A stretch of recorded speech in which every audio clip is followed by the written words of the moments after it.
Hello friends, स्वागत है आपका आपके इस YouTube channel to news for student पर। दोस्तों, आज के मुख्य अपडेट की तरफ बढ़ते हैं, लेकिन उससे पहले आपसे रिक्वेस्ट भी करते हैं कि वीडियो पर नए आए हैं तो चैनल को सब्सक्राइब करके बेल आइकन दबा दीजिएगा, ताकि बिहार से जो भी अपडेटेड आएंगे प्रतियोगी परीक्षाओं से संबंधित, उसके बारे में सबसे पहले चर्चा करने की कोशिश करूँगा।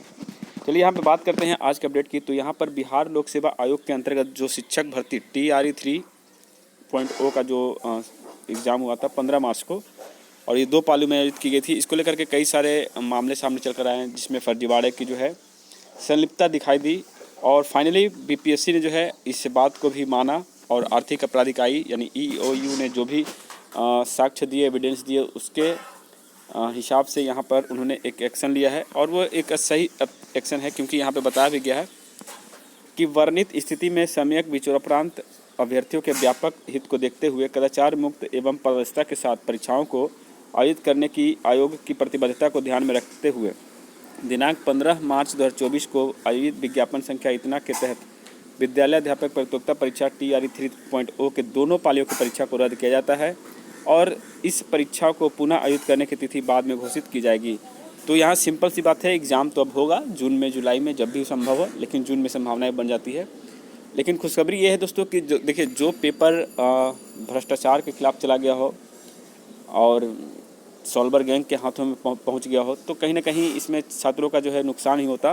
तो अच्छा है कि पेपर लीक को जो है कैंसिल कर दिया गया। लेकिन सवाल ये भी बनता है कि आखिर ये पेपर लीक की घटनाएं बार बार क्यों आती है। बिहार SSC हो, BPSC हो, CSBC हो, BPSSC हो, ये सभी विभाग आयोग जो बिहार में भर्ती करवाते हैं विभिन्न परीक्षाओं की, इन सब में कहीं ना कहीं इनकी जो है ढिलाईपन देखने को मिलती है और भ्रष्टाचार देखने को मिलता है। क्योंकि ये पेपर का लीक होना, कहीं ना कहीं बड़े अधिकारियों का इसमें बहुत बड़ा हाथ होगा। ऐसा तो नहीं है कि भाई कोई आम आदमी इसको पेपर को लीक कर देगा, कोई स्टूडेंट कर देगा। ये बड़े बड़े अधिकारी हो सकते हैं, मंत्री, या फिर आयोग के खुद कोई सचिव, या फिर उनके जो है कोई बड़े सदस्य जो है इसमें शामिल हो। तो इसका भी जांच होना चाहिए। लेकिन फ़िलहाल कभी भी ऐसा कोई जांच या SIT गठित नहीं हुई है जो इनके ऊपर कार्रवाई करे। ये कार्रवाई सिर्फ सोल्वर गैंग के ऊपर होता है, जो कि एक तरह से समझ सकते हैं कि वो सिर्फ और सिर्फ एक मुखौटा है। बाद बाकी जो उसके पीछे का जो बड़ा चेहरा है वो आपको सामने देखने को नहीं मिलने वाला है। ठीक है, चलिए आगे बढ़ते हैं। यहाँ पर एक जो वैकेंसी बताई जा रही है, कई सारे यूट्यूब चैनल में आप लोग देखेंगे कि पंचायतों में 6570 लेखापाल भर्ती होंगे। ये कोई भर्ती में भर्ती है भाई? आपको मैं बता दूं कि ये कोई भर्ती नहीं है। ये आउटसोर्सिंग के माध्यम से इसकी भर्ती होगी, यानी ठेकेदारी के तौर पे आपको इसमें जॉब मिलेगा। क्वालिफ़िकेशन भी देखिए, इतने हाई क्वालिफ़िकेशन दिए हैं कि वही लोग जाएंगे जो इसमें मज़ा ले सके। यानी कि 20,000 सैलरी वाली नौकरी में आप संतुष्ट हो नहीं सकते हैं। क्योंकि डिग्रियाँ की अगर बात करें तो दोस्तों यहाँ पर बड़े डिग्रियाँ मांगी गई है। जैसे कि मैं आपको बता दूँ कि जो भी कॉमर्स बैकग्राउंड से हैं, चाहे वो CA इंटर हो, या फिर कॉमर्स में डिप्लोमा किए हों, या फिर आपको डिग्री हासिल किए हों, उनको ये जॉब मिलने वाली है।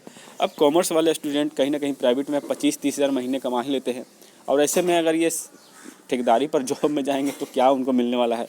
ये सिर्फ दिखावा है बिहार सरकार का कि मैंने 6500 लेखपाल भर्ती निकाल दी, लेकिन कोई काम का नहीं है दोस्त। ठीक है, इसमें फॉर्म भरने से अच्छा है कि आप कहीं दूसरी जगह ग्रुप D की नौकरी कर लें। उसमें आपको एक चीज़ तो संतुष्टि से रहेगा कि भाई कहीं ना कहीं आपका जीवन इसमें चल जाएगा, 40-50 हज़ार महीने कमा लेंगे आराम से, परिवार भी चल जाएगा। लेकिन इसमें कोई भरोसा नहीं है कब आपको जॉब से बाहर कर दिया जाए। ठीक है, खैर चलिए मिलते हैं आगे। देखिए, यहाँ पर एक बड़ी समस्या सामने चल कर आ रही है दोस्तों, वो ये है, एक पोस्ट का नाम है LEO। ठीक है, ALEO, ये ऐसा पोस्ट है दोस्तों जिसकी बहाली जो है BPSC करती है।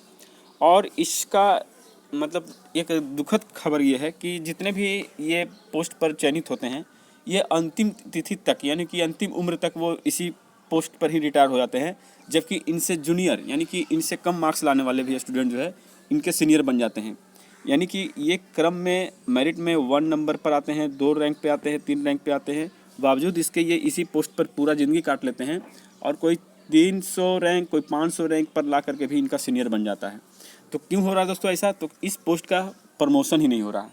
तो कहीं ना कहीं ये इस बात पर जो है सरकार को ध्यान देना चाहिए कि आखिर क्यों इनके साथ ये दोगलापन किया जा रहा है। ठीक है, और ऐसा नहीं करना चाहिए। देखिए, यहाँ पे बताया गया, श्रम संसाधन विभाग के अंतर्गत सेवा और सुविधा में बहुत अंतर है। विभाग में कार्यरत श्रम प्रवर्तन पदाधिकारियों को 3 दशक से अधिक समय तक सरकारी सेवा में रहने के बाद भी कोई प्रमोशन नहीं मिला। वे मूल पद से ही रिटायर कर रहे हैं। बिहार लोक सेवा आयोग से बहाल होने के बावजूद राज्य में LEO के इकलौता पद है जिन्होंने न तो प्रमोशन मिल रहा है, न ही उनके राजपत्रित अधिकारी का दर्जा प्राप्त है।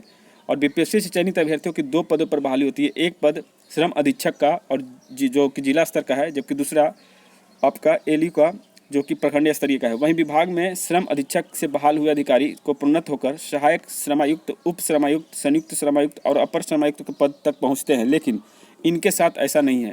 तो ये आप समझ सकते हैं दोस्तों कि बताइए क्या स्थिति बनकर आई है, छात्रों के ऊपर क्या मानसिक जो है स्थिति उनके ऊपर आई होगी कि उनका प्रमोशन तक नहीं हुआ। आगे बढ़ते देखिए, फर्जी डिग्रीधारियों पर नियुक्ति को लेकर के जो है शिक्षक पर कार्रवाई को लेकर आदेश सुरक्षित किया गया हाईकोर्ट ने। यानी इनके ऊपर जो भी डिसीजन है वो जल्द ही देखने को मिलेगा हाईकोर्ट के माध्यम से। अभी फिलहाल ये सुरक्षित रखा गया है, ठीक है। आगे आते हैं,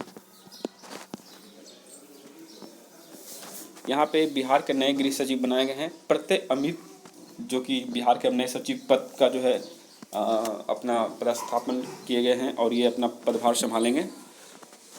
और जो TRE 30 का जो पेपर लीक हुआ था वो बंगाल में छपा था। देखिए, बंगाल के प्रिंटिंग प्रेस से ही लीक कराया था प्रश्न पत्र।